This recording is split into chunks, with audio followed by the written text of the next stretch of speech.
कथमेष आगतः कथं प्रतिष्ठा अस्य कथं विमुक्षः कौ अनात्मा परमः क आत्मा तयोः विवेक कथम् एतत् उच्यताम् एतत् उच्यताम् एतत् उच्यताम्।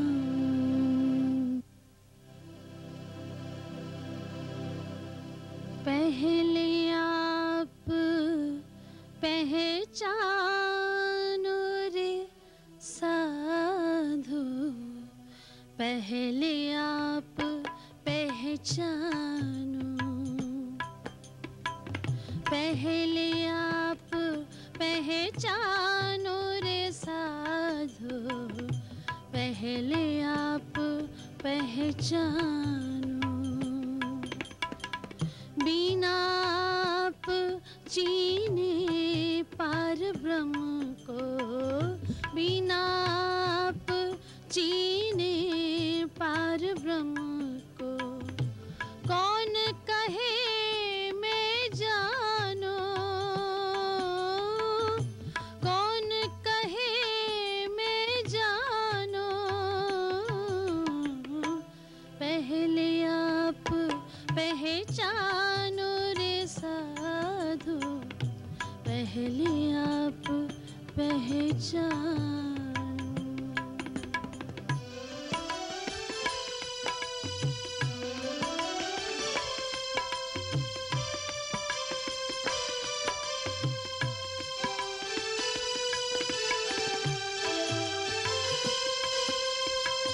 पीछे ढूंढो घर आपनो, कौन ठोर ठहरानो।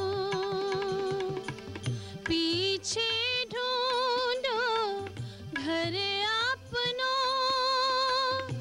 कौन ठोर ठहरानो। जब लग घर पावत नहीं अपनों सो, जब लग घर पावत नहीं अपनों सो, भटकत फिरत भरमानो। पहले आप पहचानो रे साधु, पहले आप पहचानो।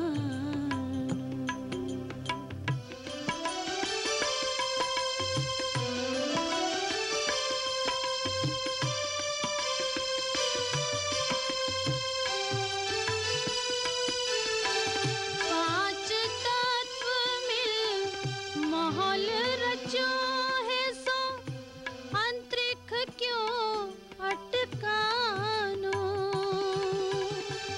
पांच तत्व मिल माहौल रचो है सो, अंतरिक्ष क्यों अटकानो।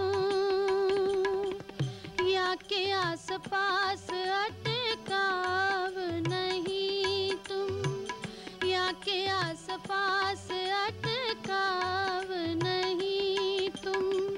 जाग के सन से भानो, पहले आप पहचानो रे साधु, पहले आप पहचानो।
शंकराचार्य रचित विवेक चूड़ामणि का यह श्लोक हमें मानव जीवन के किस परम लक्ष्य की ओर इंगित करता है? क्या केवल भौतिक जीवन की सुख और समृद्धि ही मानव लक्ष्य है? क्या आध्यात्मिक जीवन एवं आत्म जागृति की ओर ध्यान देना मानव का लक्ष्य नहीं होना चाहिए? आज का मानव मैटीरियलिज्म के प्रबल प्रवाह में क्या अपने वास्तविक अस्तित्व को तो नहीं भूल रहा है? सत्य दर्शन सत्संग माला के आज के इस चरण में परम पूज्य श्री निजानंद आश्रम रतनपुरी उत्तर प्रदेश एवं श्री निजानंद आश्रम बड़ोदरा गुजरात के प्रेरणा स्त्रोत्र धर्म आचार्य जागनी रत्न जगदीश जी इस महत्वपूर्ण विषय पर प्रकाश डाल रहे हैं, मानव जीवन का परम लक्ष्य। वंदो सतगुरु चरण को करो सो प्रेम प्रणाम। अशुभ हरण मंगल करन धने श्री देव चंदी नाम। श्री प्राणनाथ निज मूलपति श्री महराज सुनाम। तेज कुंवरी श्यामा युगल पल पल करूं प्रणाम। उपस्थित साथियों, हमने थोड़ी देर पहले उस पार ब्रह्मक्षातीत सच्चिदानंद का श्रीमुखवाणी का कीर्तन सुना, जिसमें हर मानव को चेताया गया है कि भाई पहले आप पहचानो कि हम कौन हैं, कहाँ से आए हैं और मरने के बाद जाना कहाँ पर है। कोई नहीं यहाँ तुम्हें जनाने वाला, क्योंकि यहाँ के जितने भी भगवान देवी देवता तीर्थंकर अवतार त्रैगुण ब्रह्मा विष्णु महेश हैं, वो भी नहीं बता सकते कि वो कहाँ से आए हैं और उन्होंने जाना कहाँ पर है। और मनुष्य तो बिल्कुल ही आकर के इस मेटीरियलिज्म में, काल माया के ब्रह्मांड में, भ्रम के ब्रह्मांड में इतना भूल गया है कि जो मनुष्य तन उनको 84 लाख बार जन्म और मरने के बाद एक बार ये हमको मनुष्य तन की प्राप्ति होती है।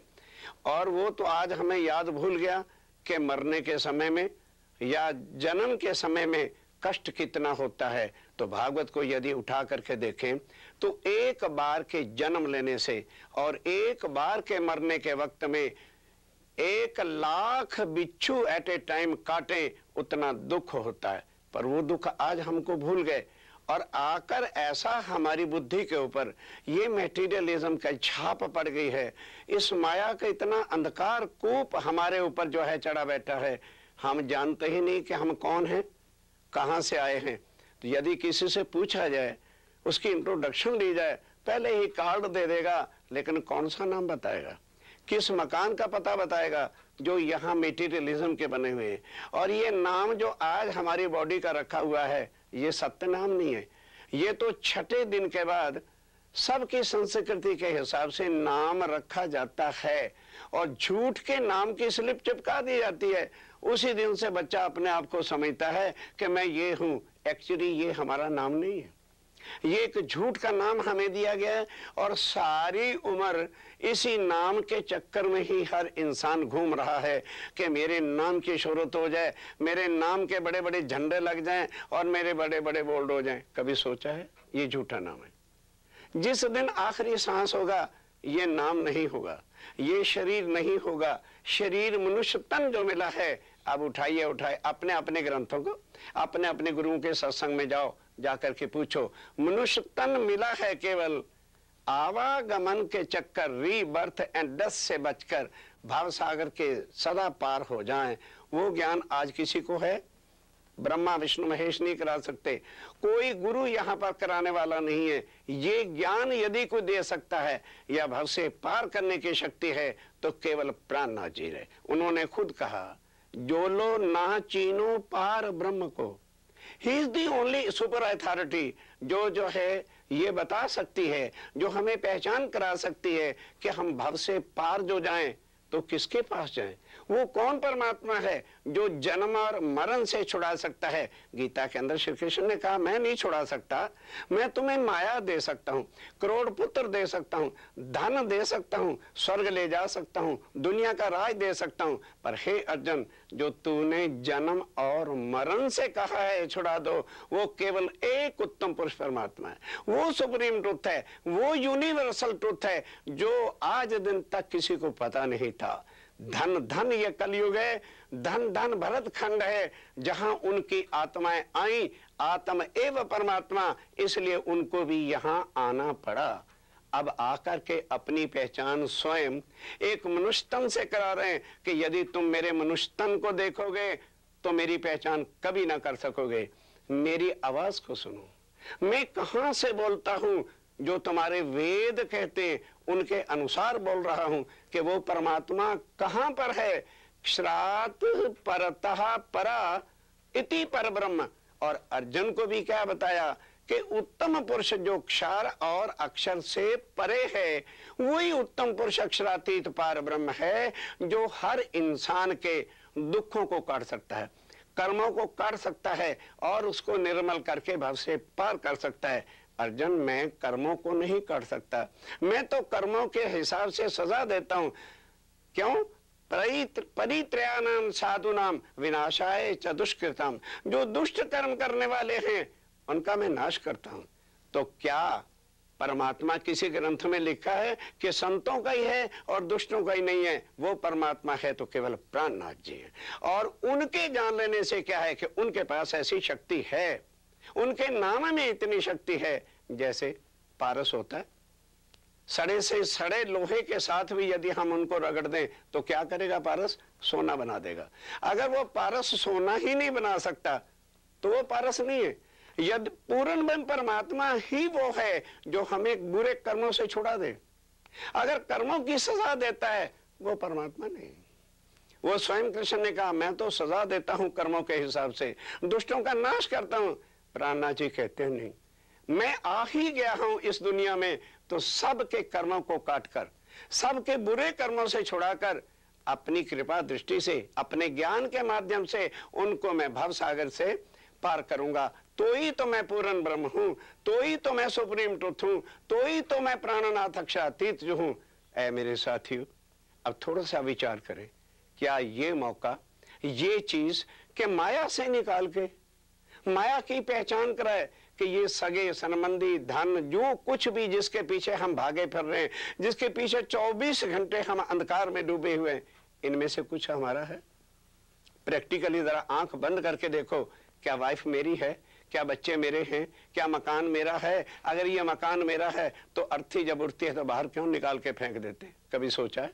सबकी अर्थियां जा रही हैं, कोई कुछ साथ नहीं लेके जाता, ना रिश्तेदार जाते हैं, ना सगे जाते हैं, ना संबंधी जाते हैं। इस मोह के जाल के अंदर ही इंसान आखिरी सांस तक इस मेटीरियलिज्म के डूबा डूबा अपना 84 लाख का गोल्डन चांस जो एक बार इंसान को मनुष्य तन मिला है, इस मनुष्य तन के द्वारा, और फिर कलयुग, फिर भरतखंड, और फिर स्वयं पूर्ण में परमात्मा के जिनको चरण मिल जाए, ये ज्ञान आज तक आपने सुना नहीं, ना किसी ने सुनाया।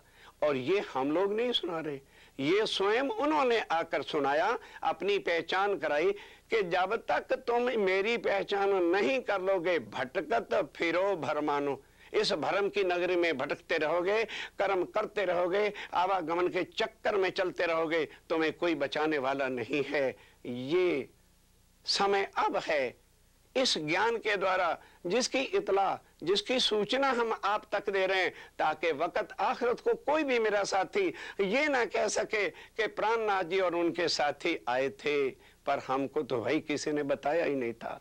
तो शास्त्रों के हिसाब से कल से सारी बात आपके सामने आ रही है कि परमात्मा इस दुनिया में नहीं है। एक बार इलाहाबाद जाने का अवसर हुआ और हिंदी यूनिवर्सिटी के प्रोफेसर माता बदल जी जायसवाल बहुत जानते थे, वो प्यार से मुझे वहां ले गए।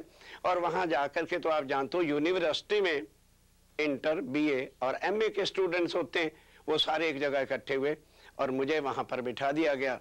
तो उनके सेक्रेटरी ने क्वेश्चन किया कि महाराज जी, हम जब यूनिवर्सिटी में आए थे ना, तब तो हम आस्तिक थे, कुछ आस्था भगवान पर रखते थे, लेकिन इन प्रोफेसर जी ने हमको नास्तिक बना दिया।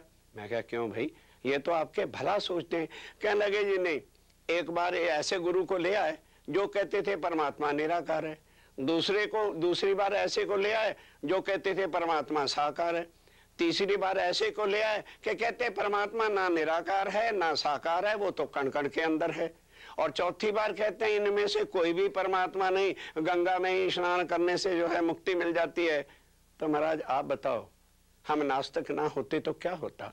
आखिर गुरुजन आके जब अपने प्यार भरे शब्दों से हमें समझाते हैं तो हम इतना साहस तो नहीं कर सकते कि उनके जो है प्रवचन को गलत कहें। तो कृपा करके अगर आपने भी इन झमेलों में हमें डालना हो, अपना प्रवचन बंद कर दो, हमारा टाइम भी वेस्ट ना हो और आपका भी ना हो। मैं क्या भैया आप समझना क्या चाहते हो वो बताओ। कहने लगे पहले तो हमें बताओ परमात्मा है क्या, किसको परमात्मा कहते हैं? ना तो किसी धर्म का नाम लेना, ना ही किसी बुक का रेफरेंस देना, तो हमारे दिल को विश्वास हो जाएगा। मैं कहा अच्छा भाई, उनके चरणों का ध्यान रहा, पूछा कि इतना तो भाई तुम जानते हो कि जो परमात्मा है वो सुप्रीम ट्रुथ है, अर्थात सत्य है। सत्य का मतलब सत्य और झूठ से नहीं, सत्य का मतलब है जिसका कभी भी नाश होता नहीं और जन्मता मरता नहीं। कहता जी बिल्कुल, ये तो हम लोग कुछ पढ़े लिखे भी हैं, अजान भी व्यक्ति जो पटरी पर बैठा होगा उससे भी पूछा जाए तो कह देगा भाई परमात्मा तो सत्य है, वो जन्मता मरता नहीं। मैं कहा अब ऐसे करो, नोटबुक ले लो, जो जो मुख से आंसर देते जाओ, तुम आंसर दे रहे हो अपने क्वेश्चन का, उसका नोट करते जाओ कि परमात्मा उसको कहते हैं जो यूनिवर्सल ट्रुथ है, सत्य है। कहते हैं जी राइट, लिख लिया।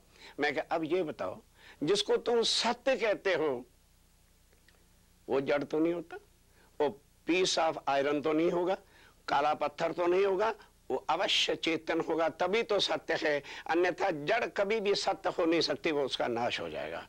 कहने लगे जी राइट। मैं कहा लिख ले नंबर 2, परमात्मा सत्य है और चेतन है। मैं कहा अब तीसरी बात बता के फिर टोटल लगा देना, वही परमात्मा है कि जो सत्य है और चेतन है तो वो कुछ ना कुछ तो एक्शन करेगा, कोई ना कोई तो लीला करेगा। कहने लगा जी बिल्कुल। तो मैं कहा सत्य की लीला जो होगी उसमें आनंद की प्राप्ति होगी या दुख की प्राप्ति होगी? कहने लगे सत्य और चेतन की जो लीला होगी, जो उनका फंक्शन होगा, उसमें तो अवश्य निश्चय करके जो है आनंद की प्राप्ति होगी। तो मैं कहा तीनों का टोटल लगाओ, उसी को परमात्मा कहते हैं। कहते जी ये तो फिर बन गया सत चिद आनंद सच्चिदानंद हो गया। मैं कहा यही परमात्मा है। अब दुनिया जो यहां ढूंढ रही है, अब जानते ही नहीं है कि ये दुनिया क्या है। यदि वो परमात्मा सुप्रीम ट्रुथ जो यूनिवर्सल ट्रुथ है वो सत्य है, तो ये सारा ब्रह्मांड असत्य है जिसका नाश होता है। सब ग्रंथों में लिखा है कि जब महाप्रलय होती है तो 14 लोक, 5 तत्व और 3 गुण का पाताल से लेके वैकुंठ तक त्रिदेवा सब का जो है आदि नयन का लय हो जाता है। ये हो गया असत्य। उसके उल्ट रिवर्स, वो सत्य है तो ये असत्य है, वो चेतन है तो यहाँ 5 तत्व हैं, जल वायु अग्नि पृथ्वी आकाश, और पांचों के पांचों जड़ हैं, कोई भी चेतन नहीं है। वो सत्य है ये असत्य है, वो चेतन है ये जड़ है, वो आनंदमयी है तो यहाँ दुख ही दुख है, यहाँ भी दुख है, वहां भी दुख है, वैकुंठ में दुख है और पाताल में दुख है, 14 लोक के अंदर दुख ही दुख है, यहाँ पर किसी जगह पर सुख नहीं है। अब जो सत्य चिद आनंद है उसको यदि असत्य जड़ दुख की दुनिया में ढूंढा जाएगा, क्यों भाई बोल, अब तुम ही जवाब दो, क्या वो परमात्मा यहां मिलेगा? ये तो ज्ञान किसी ने बताया ही नहीं। अरे भाई ये आज दिन तक आया ही नहीं। स्वयं प्राणनाथ जी ने कहा मुझे पार खोजोगे, इस दुनिया में नहीं, मुझे जब अभी कीर्तन के अंदर आपने सुना, मुझे जब पार खोजोगे तब जाओगे आप औल खानो, तब तुम्हें मेरी पहचान हो जाएगी और तुम्हारी भी पहचान हो जाएगी। जो गीता में कहा, अर्जुन ने कहा कि है प्रभु क्या वो जो उत्तम पुरुष पार ब्रह्म है उसकी प्राप्ति हो सकती है? कहने लगे व्हाई नॉट, हो सकती है, लभ्यस्तु मिल सकता है, भक्तया भक्ति करनी पड़ेगी। कौन सी? अनन्य, अनन्य प्रेम लक्षणा भक्ति, जो बाइबल में भी क्या कहा, ईसा से पूछा गया जब फादर आएगा तो हम उसके साथ कौन सा रिश्ता गांठे? उसने क्या कहा?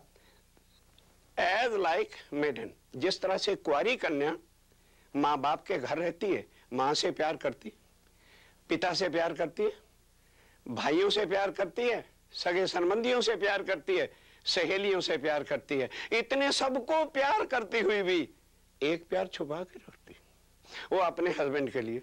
वो किसी से, वो प्यार जो पति वाला है वो बाप से नहीं कर सकती, भाई से नहीं कर सकती, मामा से नहीं कर सकती, उसका अपना प्यार होता है। तो जिस वक्त वो परमात्मा आ जाएगा, जिस समय वो सुप्रीम ट्रुथ आ जाएगा, तो भाई यहाँ तुम्हारे मामे चाचे सगे संबंधी पत्नी इनके साथ तुम्हारी बॉडी का प्यार है, आत्मा का प्यार तो नहीं है। आत्मा छुपा के रखना उसके लिए, क्योंकि आत्म एव परमात्मा, ये उसकी वाइफ है, ये उसका अंश है। तभी अनन्य प्रेम जो है वो पति पत्नी का ही हो सकता है। जिस समय वो आएगा उसके साथ ये संबंध जोड़ लेना, वो संबंध कभी फिर टूटने वाला नहीं होगा। तो उसकी कृपा से, उसकी वाणी से तुम भी भवसागर से पार हो जाओगे, जन्म जन्म की इस दुनिया के दुखों से छूट जाओगे। इतना सुनने के बाद कहने लगे जी वो ज्ञान हमें मिल सकता है। मैं क्या, क्यों नहीं, सारी दुनिया के वास्ते प्राणनाथ जी आए हैं और उन्होंने आते ही, क्या किसी ने आज दिन तक कहा कि मैं सारी दुनिया को भाव से पार करूंगा? कोई जानता ही नहीं। खुद ही कोई जब आज दिन तक कोई भाव से पार होने की शक्ति नहीं रखता तो अर्जुन को कौन भाव से पार करता? या आज दिन तक राम भगवान ने किसी को भाव से पार किया? उसने तो स्वयं कह दिया नेति नेति जहि वेद निरूपा, कि जिसको वेदों ने ना इति कर दिया है उस पार ब्रह्म को मैं नहीं बता सकता कि वो कौन है। और उसकी शक्ति से मेरे जैसे करोड़ों ब्रह्मा, करोड़ों शंकर, करोड़ों जो है महादेव जी उत्पन्न होते हैं, विष्णु भगवान, और लय हो जाते हैं। उनकी कृपा जब हो और वो आए, और कल भी बताया कि स्वर्ग में और वैकुंठ में बैठे वो देवी देवता गीत गा रहे, धन्य धन्य कह रहे हैं। और भारतवासियों, कल युग में तुम्हें जो मनुष्य तन मिला है, तुम्हारे जैसा धन भागी कोई नहीं है। भारत की धरती पर हमें भी परमात्मा मनुष्य तन दे दे तो हम भी प्राणनाथ जी की वाणी को सुन करके मोक्ष को प्राप्त हो जाएं। मोक्ष यदि मिल सकता है तो वो केवल इस भारतवर्ष की धरती पर ही मिल सकता है, और नहीं तो आज दिन तक क्यों नहीं किसी को मिला। हर कोई माया के अंधकार में डूबा चला जा रहा है। इंसान ये भूल ही गया है कि मुझे मनुष्य तन मिला किस लिए था। आज हर इंसान ने अपना गोल क्या बना रखा है? हाई क्लास फैमिली हो जाए, बच्चे जरा ग्रेजुएशन में हो जाए और कहीं अमेरिका में उनकी पोस्टिंग हो जाए, तो मेरे जैसा कोई सुख ही नहीं होगा। अब सोचिए, किसको आज इंसान जो है सुख मान बैठा है? मटेरियलिज्म को, जो मिथ्या है। और वेद क्या कहते हैं? ब्रह्म सत्य जगत मिथ्या। मिथ्या के अंदर ही डूब करके हम उसको अखंड सुख बनाए बैठे हैं, झूठ को ही हम सत्य समझ करके लिपटाए बैठे हैं। इसलिए आज हम दुखी हैं। साथियों, अखंड सुख के प्रदान करने वाला वह प्राणनाथ, वो एक ब्रह्म, वह सुप्रीम ट्रुथ गॉड, वह अल्लाह ताला स्वयं दुनिया में आ गए और ग्रंथों के हिसाब से सारी चीजें आपके सामने प्रमाणों के साथ रखी जाएंगी ताकि आपका किसी प्रकार का संशय न रहे। अब समय है कि जो हम अंधाधुंधी बिन ब्रेक लगाए पहुंच रहे हैं जी, ये हमारी जिंदगी का गोल है। ध्यान दीजिए, गोल तो ठीक है लेकिन डेस्टिनेशन। आज मानो यहां से 300 आदमी वीजा लेके चल देते हैं, अजय हमने अमेरिका जाना है। अमेरिका जाकर के न्यूयॉर्क पे हवाई जहाज उतरा, तो जब उनको पता ही नहीं होगा हमारा डेस्टिनेशन कौन सा है, किस स्टेट में जाना है, किस मोहल्ले में जाना है, किस नंबर पे जाना है, तो बोलो क्या करोगे? सब धर्म तो बता रहे हैं कि जो है मनुष्य तन मिला है भव से पार होने के लिए। ठीक, भव से पार होने का गोल तो बना लिया, व्हाट इज द डेस्टिनेशन? परे जाना किस जगह पर है, कहां किस जगह पर मोक्ष मिलता है और मोक्ष के देने वाला कौन है? जब तक हमें ये पहचान नहीं होगी, जब तक हमें ये ज्ञान नहीं मिलेगा जो आज दिन तक दुनिया में बिल्कुल कतईयन शास्त्रों में लिखा हुआ है, अक्षरात परा अक्षरा, अक्षरात परता परा पर ब्रह्म, क्या किसी ने उसकी पहचान कराई? और क्या लिखा था कि सतयुग से ग्रंथों के प्रमाण हैं कि 28वें कलयुग के अंदर स्वयं पारब्रह्म अपनी आत्माओं के साथ दुनिया में आएंगे और उनकी आत्माएं जो होंगी वो सारे विश्व को उनके स्वरूप की पहचान कराएंगी ग्रंथों के हिसाब से। अपना कोई नया ज्ञान नहीं लेके आएंगे, पहले से ही हर ग्रंथ के अंदर, कुरान में, बाइबल में, वेदों में, शास्त्रों में लिखवा दिया है कि इस समय पर पारब्रह्म दुनिया में आएंगे। उसके हिसाब से मेरे साथियों जरा उठाओ ग्रंथों को, समों को देखो, कुरान को देखो। फरदा रोज 11वीं सदी बीत गई और उसी तरह से साका सालवान का बीत गया, तो ये मत सोचो कि प्राणनाथ जी फिर आए क्यों नहीं, आ गए। पर हम समझते हैं कि वो शायद कोई विशेष रूप धारण करके आएंगे, नहीं, आके मनुष्य तन धारण करेंगे। जो रात भी बताया था व्यास जी ने, जो राजा जन्मेजय को बताया कि वो आकर के मनुष्य तन को धारण करेंगे। उनकी पहचान क्या होगी कि वो पार ब्रह्म का ही ज्ञान आके दुनिया में देंगे जो हम आपके सामने रख रहे हैं। वही ज्ञान आके दुनिया में देंगे जो हम आपके सामने रख रहे हैं। जानो रे साधु पहले आप पहचानो, पहले आप पहचानो रे साधु, पहले आप पहचानो। बिना आप चीने पार ब्रह्म को, बिना आप चीने पार ब्रह्म को, कौन कहे मैं जानो, कौन कहे मैं जानो। पहले आप पहचानो